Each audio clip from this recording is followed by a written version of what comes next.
Welcome back to another Original Voice podcast, where Sheffield's emerging musicians and artists share their stories, their craft, and their journeys shaping their future. We're here with the wonderful Charlie King today, who infuses his music with an authentic narrative, exploring motivational messages, social commentary, and personal struggles. His soulful voice, expertly woven with meticulous crafted lyrics, creates a captivating blend that resonates with the complexities of the human experience. Does that sound familiar? That sounds familiar. Did you write that? I did write that, yeah. So would you like a lot of complex words there. That went straight through thesaurus.com. Yeah, no, I'm not gonna lie, there might have been some help there. Would you like to introduce yourself a little bit further? Yeah, my name's Charlie King. And I'm a musician, ultramarathon runner. Like I said, soul and blues kind of. I'm an all-round great guy. Yeah. So you've just done something absolutely outrageous. Yeah. That we'll talk about in a little bit longer. Yeah. But first, take me back to the beginning. So you're a musician. Yes. What's your kind of earliest memories of being a musician? Yeah, I guess I had classical guitar lessons back in the day when I was very young at primary school, but it was always just a hobby initially. And yeah, like my dad's played music all his life. He's been in bands when he was younger. I always saw like my brother and my dad playing in bands together and I was always too shy when I was younger, to be fair, to even think about it. But yeah, it's so weird. Like I think when I first went to uni, I just started getting obsessed with writing songs primarily. But yeah, improving my vocals as well. So I don't know, I was a bit of a late bloomer, but no, music's always been in my life. But yeah, definitely. Yeah. Still blooming as well. Yeah, exactly. A new album? Yeah. How's that kind of come about? How's that going? It's going good, yeah. So yeah, I've been at I was at like a music college this year, doing like a music masters, which was really good. It was like access to like professional studios, so Tesla studios across the road from here at Agnes. Yeah. But yeah, so it meant that I have an EP, pretty much almost there, fully polished. When's the full release? So I'm going to be doing it like single by single, like a bit of a waterfall release. So I've got one release. I've actually got another release coming out December the 17th, which is like another pre-single, not part of the EP. And then the EP singles start in January, basically. So I'm sat here, let's pretend I've never listened to your music before. Yes. How would you describe your music to somebody who's never listened? Yeah, I would say it's very personal and very vulnerable to my story, I guess. I touch on a lot of my mental health struggles. So I've got a song called Obsessive Creative Disorder, OCD, which is kind of touching about my mental health as a guy. That was a big focus of why I started writing songs. It was to get everything that was in my head down on paper, I guess. Yeah. So you talk about your sort of OCD and your mental health. Does that kind of affect how you write music? Is it? I think from memory, it used to be a hindrance. Now you use it as a bit of a superpower. Yeah. To kind of write and kind of lock into a song. Yeah, 100%. Yeah, it's that focus thing. So OCD is very obsessive, and you do lock in. And yeah, it's kind of like that. Do you use it to ruminate or productively? And I have now learned. Well, there's still times when you struggle with it, but yeah, if you focus it on something positive, then yeah, it is really handy as well. Have you got any examples of that in the new music where your OCD has kind of helped you write a song? I wouldn't say specifically, no. I think I just know how to manage it now. And writing songs is now just part of my routine, I guess. So I just slotted it in as a positive thing as part of my routine. Yeah. Yeah, nice. Maybe not a specific example, no. Yeah. And what were sort of your biggest influences growing up? With, I guess you touched on your dad. Yeah. Would you call your dad an influence or? An inspiration, yeah, inspiration. Definitely. Yeah, just for his love of music and him showing me older school music, I would say. Yeah, because the old school kind of bluesy 60s kind of reflects in your music. Was that all from your dad, or was it kind of your dad showed you and then you kind of went off on your own tangent to look into that? Yeah, Yeah, I would say initially when I was younger, it was very straight down the line indie. But then my dad started kind of showing me more and more of his bluesy like side, I guess. And yeah, I did fall in love with like heavy blues. Yeah. Nice. I guess my music taste when I went to uni, especially like the love of hip hop came in as well. So fusing blues, soul, and hip hop that's a big thing for me as well. Yeah. And is that still developing? Are you still kind of finding genres that you want to have in your own music, or are you kind of set with what you're producing at the minute? I'm of the opinion like whatever I'm feeling, whatever mood I'm in, you can make that song.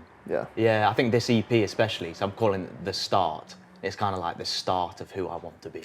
Nice. I like that. Yeah. It's a journey, just like the 100 miler, yeah. which we're going to touch on in a little bit longer. It all links. Bit brunt there. Yeah. What does music give you that nothing else does? I would say connection, actually. Ooh. Yeah, when I was younger, I was very, very shy and kind of isolated myself. And I think singing songs that connect with other people just gets me that instant feeling of part of the human race. yeah, you're not a weirdo. Yeah. Well, you are a weirdo, but in your own sort Good of weirdo. own sort of right. Like you kind of feel that when you talk. You're kind of on stage when you're talking. It comes across as a little bit shy, but then when you're playing, completely different. This kind of music when you're singing, is it kind of just everything else just goes away? Yeah. And you're very just focused on what you're playing, what you're singing. Oh, it's amazing. That feeling, if you could bottle it up like every day. That's why I just love every opportunity to perform. It used to kind of like bring up some nerves, but it's pure excitement now. Yeah. Because I just know that you get into that kind of flow state a little bit. Yeah. Nice. You've just ran an ultra marathon, 100 miler.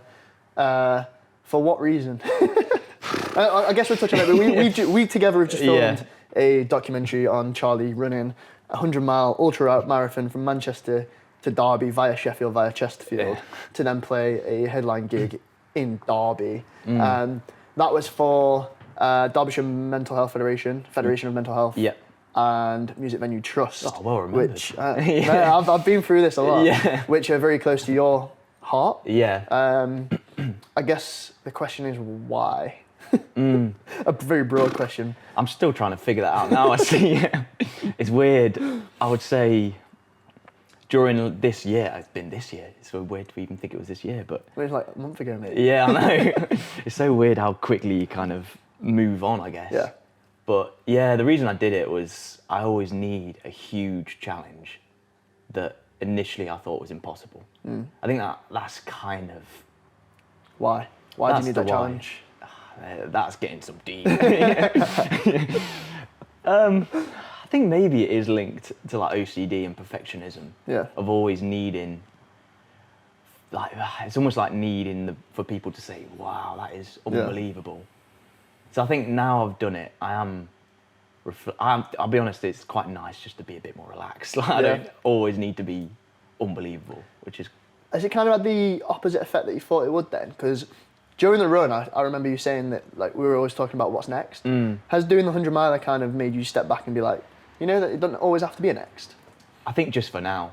Yeah. Until next year. Like, right, 500 mile run. Yeah.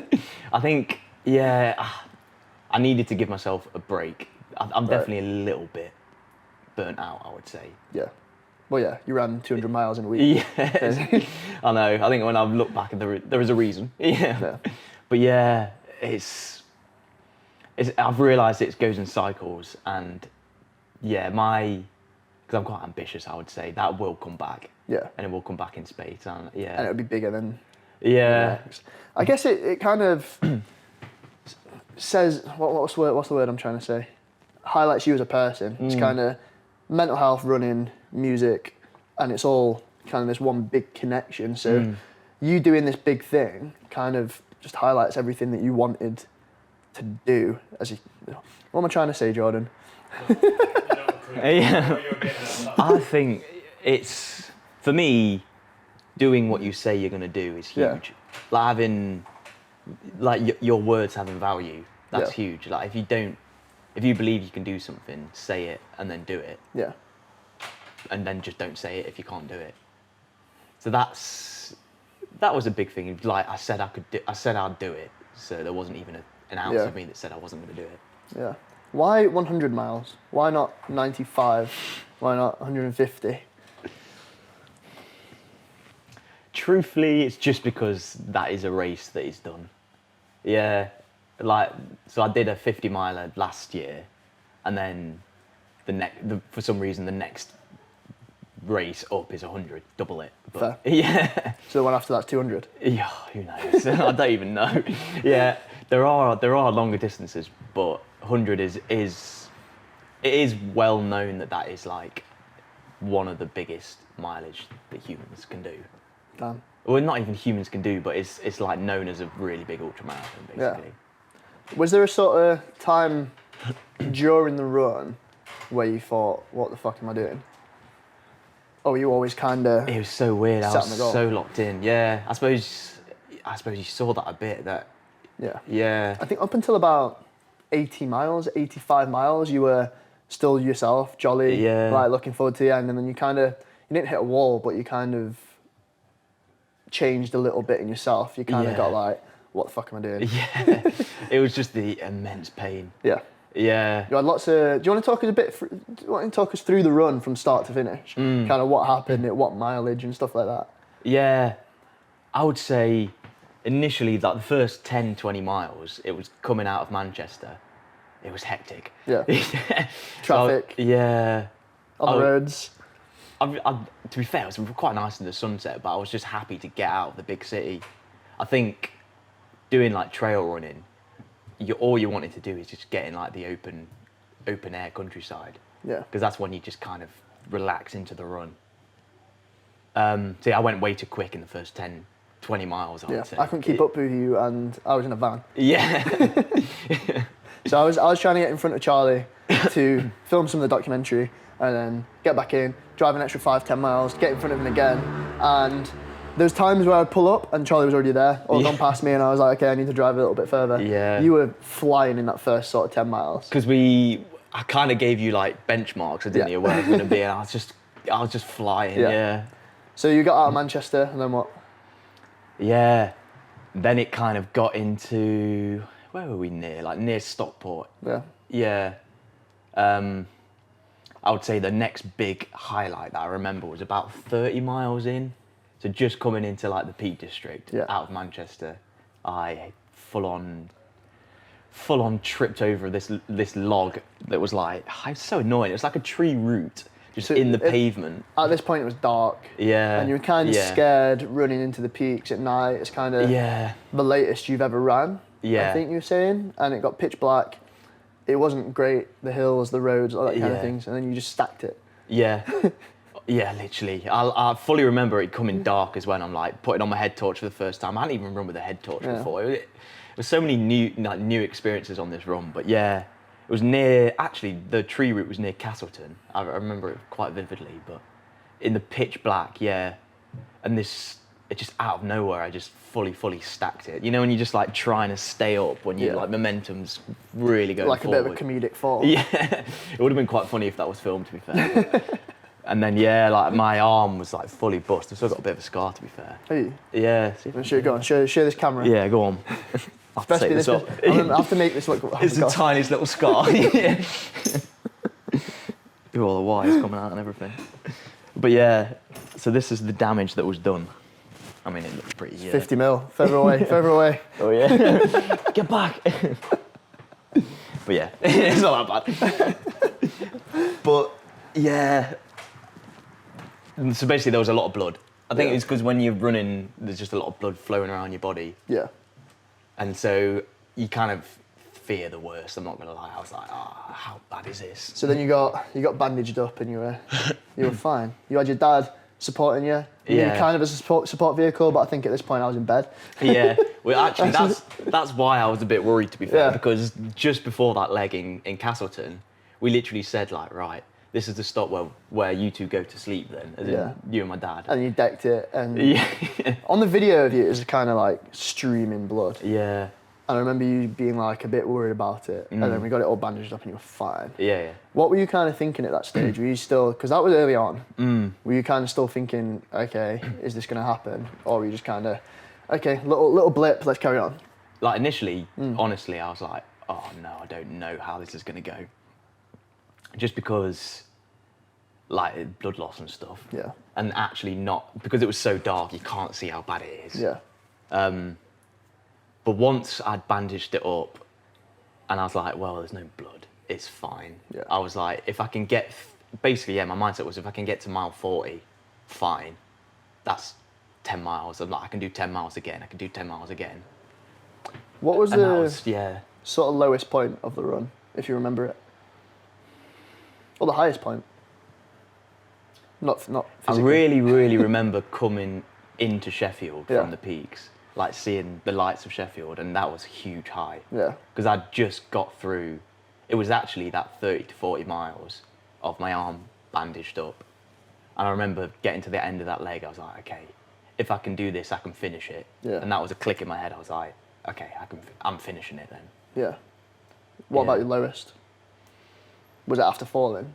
Or was it kind of that last 15 miles where you were in immense pain? 'Cause I can't remember the train station name, but me and your dad were waiting at the train station for you. And I remember having the drone up. And I remember you just kind of not walking, Yeah. limping, and then you got there and you just not yourself. You were just kind of like, fucking, Yeah. so much pain. Was that kind of the lowest that you remember? Or was it another point? I maybe think in the middle of the night it was probably lower than that. Yeah. I think in that point where it was like closer to the end, like 80, 75, 80, I knew it was doable at that point. Yeah. Because it was just getting closer to single digits, basically. Yeah, there was a point where it was just taking ages to get light. Like, I think logistically, I might have planned the timings a bit iffy. Right. Yeah, one, for getting footage for our documentary, and two, just for how long I was in the dark for. Yeah. Because you set off at 6 p.m. Yeah, 6 And then- p.m. at night. I mean, you've got, 10 hours of darkness at this point? So it was, I can't remember exactly where it was, maybe near Beeley, I think, like in between Chesterfield, Sheffield, where it was just, it just wouldn't get light. It was like maybe 4 a.m. Obviously, it's not light yet, but I was like praying for it to get light. That was the lowest point, I think, to be honest. What did you sort of learn about yourself during this 100-miler? I think I always knew from ultramarathon running in the past that I can keep going. But until you do something that long, you don't know how long you can keep going. So I guess it's proven to myself that, one, I keep my word, and two, that if you kind of really, really focus and say you're going to do a mileage, then there isn't much stopping you. Because you can always keep going, basically. Even if you're walking and hobbling, which I was at the end, you still just keep going. Yeah. Would you say it sort of calms your mind, calms down your anxiety and your OCD when you're running? Yeah. Or because you've got the calmness, the quietness, does it make you overthink a little bit more? Oh, massively. The first, it really calms me down, I'm way more calm. There's like two things in my life, which is on stage and mid-run. Maybe like 30 miles in, no, 20 miles in. Yeah. But where you just completely, because it's flow like state, as you say. Flow state, I feel like I'm constantly searching for that flow state. Yeah. And you find it. Yeah. Even when you're in pain, is it because you kind of got nothing to think about apart from the pain? Yeah. You're just kind of. I think if you've ever just got one thing to think about, that's when I'm happy, basically. It's like day to day, there's kind of just a lot going on. That's when you start getting overwhelmed, I guess. Yeah. When it's just one thing to focus on. Like, to be honest, that's why I love ultra running, because it's like, that's all you got to think about in that day. Yeah. And then you kind of like, oh yeah, good work. Yeah.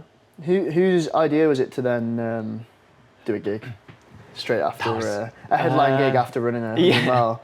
It was a bit of mine and a bit of Greg from Waterbear, Greg Archer, because like initially the planning of the whole project, I guess. Yeah, Greg helped a lot through the start as well, and because I just said to him, it was initially my idea of like the time, the music and the running together, but the logistics of, yeah, this could work. Yeah. Of the running and then gigging straight after. Well, yeah, it was me and Craig, I guess. Yeah. So how was the reaction once you got to Waterbear after doing the 100 miler? What was the reaction of people there? Oh, it was good, wasn't it? It was very nice. Yeah. How did you feel in that moment? I don't know. It's hard to put in words because on one hand, you're kind of just absolutely elated, of just like, I can't quite believe what I've just done, and just the lack of sleep and everything. And two, just the instantness of it stopping is quite anticlimactic as well. Yeah. Yeah. Because you're running for how many hours did it take you in total? 27, I think I was on my feet. 27 hours. Yeah. And then you get there and it's like, oh, I'm done. Yeah. Was it that feeling, or was it like, yes, I'm done? Actually, no, it was pretty buzzing. I think it's because of the amount of people were there. Yeah. It was pretty buzzing because it was like a Friday night or Saturday night? Yeah. Friday night. And it was like a busy night at Electric Daisy anyway. And because I worked there as well, they're all my friends, and it was really nice, to be fair. And because they'd all been like following me on Instagram and stuff, it was more wholesome than anything, actually. Yeah. Do you ever get any ideas for songs whilst you're running? Yeah. I use that. Maybe. Actually, the short answer is yes. Yeah. What's the long answer? Long answer is I used to run with just hip hop beats in my head. Yeah. And just thinking like rhyme schemes. And then the problem with that is you keep stopping and wanting to just go on like Google Keep and just like jot it all down. But yeah, it was more like rhymes and poems that you just turn into songs later on, I guess. It's more, yeah, like word phrasing ideas, I would say. But do you ever, I always have this feeling where it's like, if you're running, do you get like a beat in your head? Do you follow like a beat with your steps? Yeah. Oh yeah, whatever song's playing, that's how quick you go. Yeah. So if it goes into to like Adele, you're just like, oh. So if you've got a bit of chasing status or something on, you're like... Yeah, literally. Whatever the BPM is. What sort of, if you put on your new album, how would you be running? I would say, in general, I tend to write at around like 80 BPM. So it's not the quickest in the world. So it's a bit more mellow, a bit more melancholy. Hey. Is a word. I can never pronounce that. Yeah. Melancholy. It's shot on it. But there is in fact, there's a hip hop song in it, which is way more like high tempo. And I would say one of the songs, Lost Souls, is a bit more upbeat as well. Nice, yeah. Yeah, I want this EP to be like the absolute, all the different genres. That's kind of the point of what I'm going for it, is all the different genres that I write in. I want it to be a bit of an amalgamation. Ooh. Yeah. You've been on thesaurus.com. Yeah. Literally. This is all for my masters over it. So there's a bit of a triangle with Charlie King. It's music, Yeah. there's mental health, and there's ultramarathon running. Yeah. How do they all kind of intertwine to help each other, or how do they connect to kind of, I guess, make you feel better? Or is it a bit of a superpower, like you say now? Like, is there a way that it kind of works for you? Is there a flow? I think at the core of it, what I'm doing and what I want to do is to help people get through their own mental health problems, I guess, and understand what's going on in their head. I just happen to use a few different outlets in running and music, I would say. But at the core, that is my purpose, I would say. That's my vision. Yeah, because you're raising money for... Yeah, Derbyshire Federation for Mental Health and Music Venue Trust. So yeah, Derbyshire Federation for Mental Health is, does what it says on the tin, I guess. They're really good though, to be fair. I went to like a meeting, agenda, AGM thing recently, seeing where the money is being used, sorry. And it was really eye-opening, to be fair, just seeing local examples in Derbyshire of these small projects needing help, I guess. And that was really nice to kind of be a bit of an ambassador for them, I guess. But it's quite nice as well for you kind of have something to offer as well. Like, you've done the running, you've kind of battled your mental health in music. They can look at you and think, okay, this guy's got anxiety, he's got ADHD, but he's doing bits with it. Yeah. I guess it's quite nice for people to look at you and be like, okay, this is someone to look up to. Yeah, I think that's all I'm wanting to achieve, to be fair. It's not some like grand thing of what I want from my life. It is just, this is what he uses to overcome anxiety and use me as an example, I guess. Yeah. Yeah. And these two charities, what kind of, how did they come about? Why not other charities? Why these two exact ones? I think I've done work with the Federation for Mental Health last year as well. So it was always going to be them again, just because I know the people there and I know where the money goes. Yeah. And I like the local aspect of it as well, because if you can feel and kind of see exactly how you're helping, I feel like that's beneficial. And the Music Venue Trust, during my time at Waterbear, I kind of saw talks or saw like masterclasses with Music Venue Trust and seeing what they're doing. And that's like the grassroots music aspect of who I am as well. And yeah, music venues are struggling, and they will be for the foreseeable. I don't know what needs changing really, but funding, I guess. The Music Venue Trust are at the forefront of that. Yeah, it's a good thing to raise money for then. Yeah. So what's next? Great question. Yeah, I was thinking about this today actually, because I knew this question was coming. And honestly, I don't quite know yet. Yeah? Yeah, I think this year's been so mega. And yeah, the Masters and the Run finished within like 2 weeks of each other. And I still haven't worked it out. Yeah.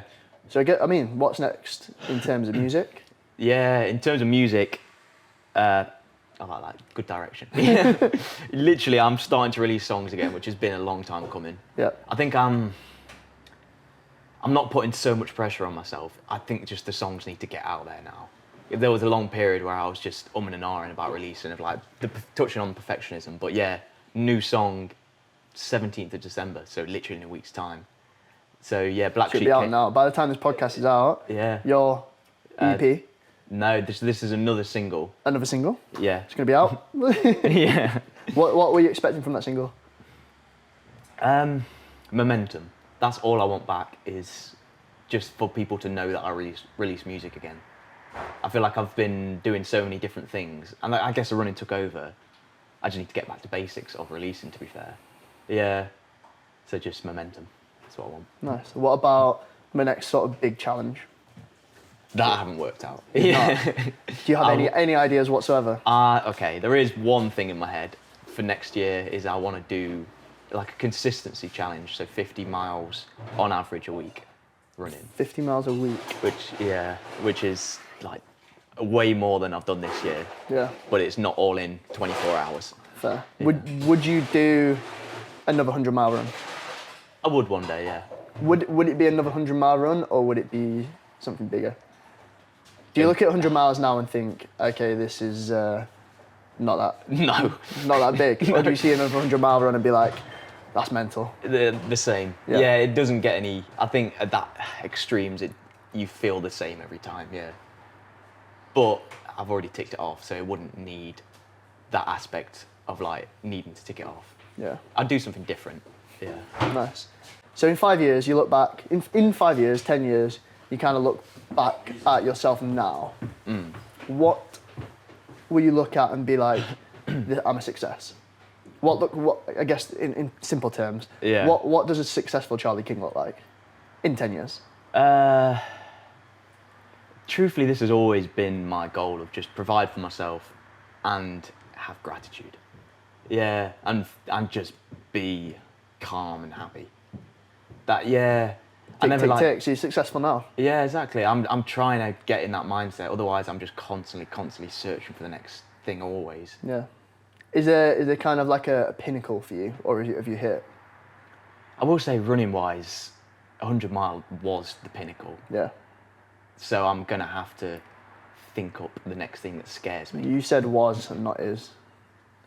So there's definitely something more. There is something that you're more. Thinking. they're all, that's just human nature, I guess, isn't it? Yeah. Yeah, fair enough. But for right now, that was such a huge thing that I'm happy just to relax a little bit.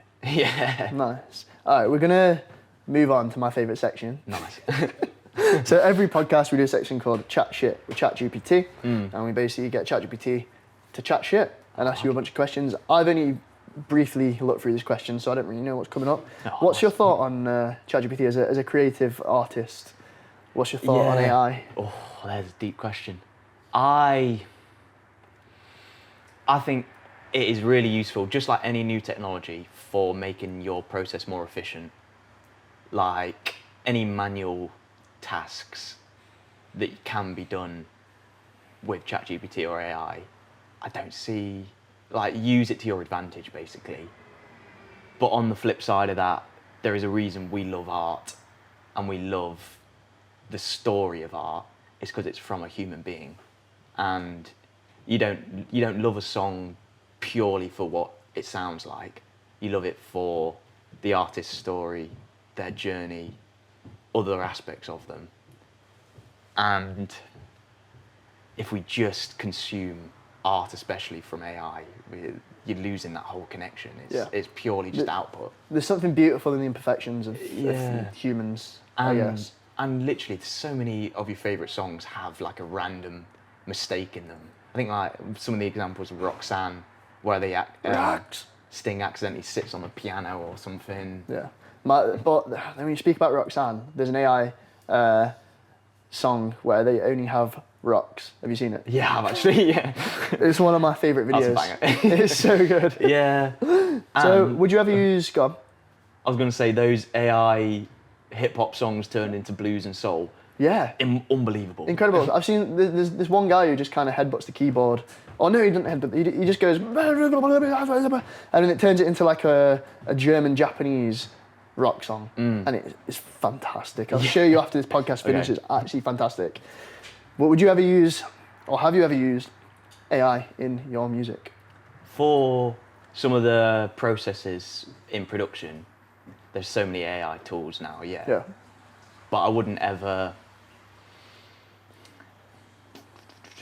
like the creativity side of things, I've also used it as inspiration in like creating graphics and stuff. But I never want it to just be type in a prompt and here's your piece of art. And you can't claim that as yours. Yeah. Like write me a guitar riff or write me some lyrics for this vibe. Yeah. You never use that. Because that doesn't feel good either. Yeah. What are you wanting to get from that? I don't know. I guess let's theoretically say Charlie King is too busy. He's gigging across the world, he's doing worldwide tours and things like that, and your record label is putting pressure on you to release an album. Is that kind of then a stage where you'd be like, okay, give it your music, make a new album under Charlie King with this concept? No, I wouldn't do that. No. You just say to the record label, look mate, I'm too busy. Yeah. All right, chill out a bit. Yeah. You have, otherwise, what are we doing this for? Like, AI can just make everything. Yeah. Yeah, no, I wouldn't ever do that. All right, moving on. AI questions. Honestly, I love debating AI though. Yeah, me too. I could go on for hours about it because I personally love ChatGPT. Yeah, I'll be honest, so do I. I use it every day now. Yeah. Yeah. So I've asked it to write some questions based on your story, and it's a bit more streamlined than it normally is. It's normally a little bit wild. First question: if your legs could speak after the 100-mile run, what abusive message would they have left you on WhatsApp? Just in capital letters, please end this. Please stop. Please stop. Whatever you're trying to prove, just stop. Yeah. Fair enough. In an alternative universe where your OCD controls your running, what's the most ridiculous pre-run ritual it would force on you? Put on my shoes 6 times. Why? Don't know. Do you do that anyway? Do you have any kind of OCD rituals? Yeah. Oh, definitely. You do it every day. It was like, I feel like when you're stressed, that comes out as OCD sometimes. Like you have to tie your shoes a few times. Yeah. But you just have to recognise it's just OCD and do it once and it goes away. Yeah. Fair enough. If you had to run an ultramarathon to one song on repeat for 24 hours, which track would break you psychologically the fastest? Oh, break me. Yeah. I guess more than the running. Like you're running 100 miles, but you've just got a song in your ear on repeat. And if you're running to a beat, maybe it's a fast song. Pink Pony Club. That's a good It's a tempo, banger. though. Yeah, it's good for running as well. Yeah, but that 24 hours straight. Yeah, I'd start to hate that. I actually really like that song as well. Like, It is a tune, but for 24 hours straight, Yeah. absolutely not. Would you rather run another 100 miles or play the first song you ever recorded on loop in front of 500 people? What was the first song? Oh, crikey. I think it was Life's in Motion. That was like properly recorded. I'd do that one. Yeah, instead of 100 miles. Yeah, yeah, 100%. Yeah, one involves no pain whatsoever. Well, psychological on a pain. loop, so it'd be a full gig of playing this one song. Yeah, okay. To a crowd. Well, I'm not feeling the pain. They're feeling the pain. If anxiety was a person, what kind of mate would it be at the pub? A wholesome mate. Yeah. Who? Oh, that's an interesting question. Extremely introspective mate who maybe is quite shy but has some absolute singers out of nowhere. Okay. So it'd be quite a good mate to have at the pub? Yeah, I think so. Yeah, fair enough. Get 2 pints down him. Best mate ever. Nice. You've just finished your 100-mile run. You're about to do the gig at Electric Daisy. A genie appears and offers you one superpower for the gig. What's the power you'd choose? To play guitar like Jimi Hendrix. You just finish your 100-mile run and then you just get on stage and you just absolutely shred. That'd be quite good, actually. Yeah. Or just in general, yeah. Yeah.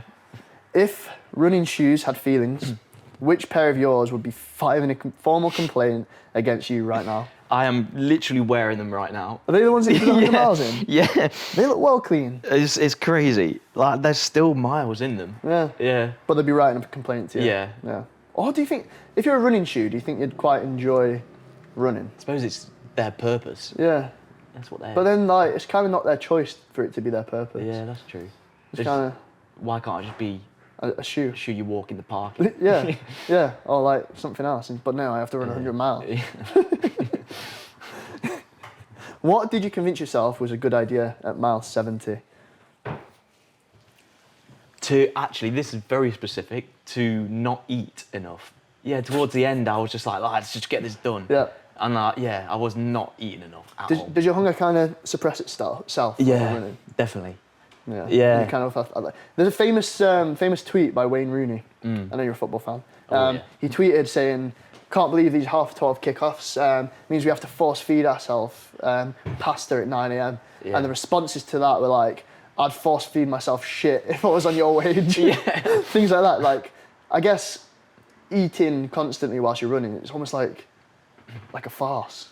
It is, because you're doing it for only one purpose, Yeah. which is just keep calories up, rather than... We all love eating. Yeah. Like, eating's amazing, isn't it? Like, Specifically sausage rolls. Specifically sausage rolls, yeah. I still remember I was going back through the clips the other day, and the scene where I give you a sausage roll outside the van, you're just like, yeah, it's a sausage roll. It's like, I get, but why do you eat crap food while you're on a run?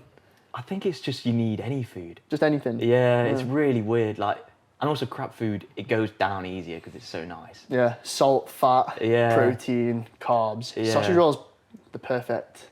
I think that's why people have those gels as well, because it's just instant energy, and you don't really have to try and get it down. They're good though, those gels. Oh, they ruin my stomach. Yeah. I learned that the hard way. Yeah.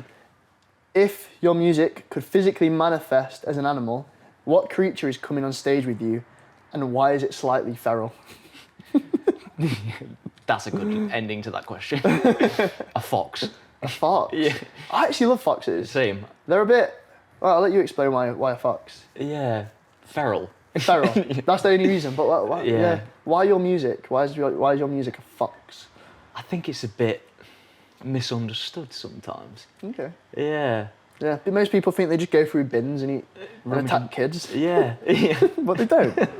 They got their own life that we're not seeing. Yeah, exactly. They're actually quite nice creatures. Like Yeah. halfway between a cat, halfway between a dog. You know, you can train them. Yeah. They're quite smart. Yeah. They don't just eat shit. Yeah. They just eat shit when they have to. Yeah, like you. Yeah, literally. Hey, look, you got to do what you got to do. And final question to end the podcast. You get to replace one part of your body with an ultramarathon optimized mechanical upgrade. Ooh. What do you upgrade, and what absolute chaos would it cause during your gigs? Ooh. So you've got mechanical legs. Yeah. You're quite good. But just constantly wanted to run. That'd be sick. Maybe bigger calves. Bigger calves. Just to tackle Sheffield Hills. Yeah. Big mechanically upgraded calves. But like, imagine that on stage. Yeah. Would they not be like constantly running? You have to wear shorts. Just shorts on stage, you're just playing guitar while your legs are just constantly on the run. Yeah, on the treadmill, running constantly, yeah. I'd rate that, that'd be good. Yeah. I'd come and watch that. Yeah, I would as well. Well, Bringing back like the old Sum 41 vibes. almost just marching on stage. Yeah. That's the end of my questions. Very nice. Do you have any questions for us? Yeah, I guess specifically on the filming side of things, what was your highlight, I guess? Ooh. What brings back the most memories? Sleeping. Yeah. It's like nice, just getting. Like, I think it was quite nice for me personally to do something like this because it was a challenge in itself to kind of. When am I going to film? What's the kind of plan to film? And then finding where you are. Me keeping fueled because it was 30 hours really. Honestly, for me. So I'm having to find. Okay, I need to cook here and plan the next shooting bits, backup footage, charge my batteries. Keeping the drone charged was the biggest thing. Because that drone's got about a 50-minute flight time. Right. But then I was flying it to find where you are for a start. Yeah. So I'm like sending it 3 miles in like over that way to find where you are. And then just kind of being able to tell the story of, okay, this is an ultramarathon documentary, but it's also a documentary on your music, but it's also a documentary on your mental health. And trying to edit that under 20 minutes for a short film festival to then tell all that entire story was the hardest part. Yeah. Because we left out some incredible parts. Like there's so many good parts of the film that it almost could be a feature documentary in itself. But the whole plan was to put it into a short film festival. Yeah. And picking the best parts or picking parts that told the story the best and then linking that with the footage of the day, that was the hardest part. Yeah. Most memorable parts, I really enjoyed knowing what was coming at Electric Daisy because I went to Electric Daisy where you were about 5 miles away and I was like, look, Charlie's about 5 miles away, please make it a scene. And I got everyone in the pub, I told everyone in the pub, even if people didn't know you, I was like, look, this guy's around 100 miles, he's knackered, please just come and give me a clap. And then running off to find you and then having to match your pace into Electric Daisy at the end. So I guess running whilst recovering from sepsis. Yeah, I'm not gonna lie, I was about to mention that, yeah. And then filming the entire thing. Yeah. But yeah, the edit's the easy part. At the end, kind of tells its own story. No, I thought you did so well with the sepsis stuff as well. Yeah. Yeah, I had sepsis about a week after was the full thing, and still wasn't fully recovered, and spent 30 hours with him. Yeah. Knackered at the end. You know what? It's resilient on your end as well. Yeah, I did feel that. But I could cook. Yeah. I could cook, and I had about 20 litres of water, so I was chilling. Yeah. I could just park up and chill whilst you were carrying on. You were still running along with a camera in Manchester, I remember that. God, not good. My core memory is the start. Yeah, the guy. Yeah, literally. I think it just kind of summarises how crazy it was. Like, what's going on here then? Yeah, literally. Running 100 miles. I'm not. Fucking fuck that. I think that just set the tone of like, okay, this is weird thing that we're doing. Yeah. Yeah. But I guess all that needs to be said now is release on 20th of February. Yes. If you're around, please come to Electric Daisy. I'm hoping they accept us. Yeah, it's looking likely. Yeah. Finding a link where it's going to be. We are doing a live screening at Electric Daisy. Wow, I don't know why I'm talking at you. I should be talking at you. That camera can't see me. We're doing a live screening at Electric Daisy on the 20th of February. Please come along, show your support. Donate to Music Venue Trust and Derbyshire Mental Health Federation. What was it? Derbyshire Federation for Mental Health. Derbyshire Federation for Mental Health. Yeah. Please donate to both. And if you don't want to do either of them, check out our YouTube, Yeah. and the documentary will be there for free, just a little bit later. What more could you ask for? Exactly. But mate, pleasure as always. Oh, thank you for having I don't me. know why I keep doing this, but thank you so much for coming on and chatting to us today. No, thank you very much. Yeah, it's been a lovely conversation. We normally ask people to do a tune at the end, but I'm assuming you've not brought your guitar, I haven't brought my guitar, no. so it's just going to fade out a bit awkwardly. Yeah, isn't it? So- We'll do an awkward fade out. yeah, do a little drum solo on the Yeah, go table. on. But thanks again for coming in, Yeah, no worries. and excited to see how this documentary pans Yeah, out. I'm buzzing for the documentary, to be fair. It's epic. Sweet. Yeah. Thanks for watching. See you next time. Thank you very much. Sick. Thanks, man. Woo. Bang on time that as well. Was it? I think that's just coming up to 26 minutes.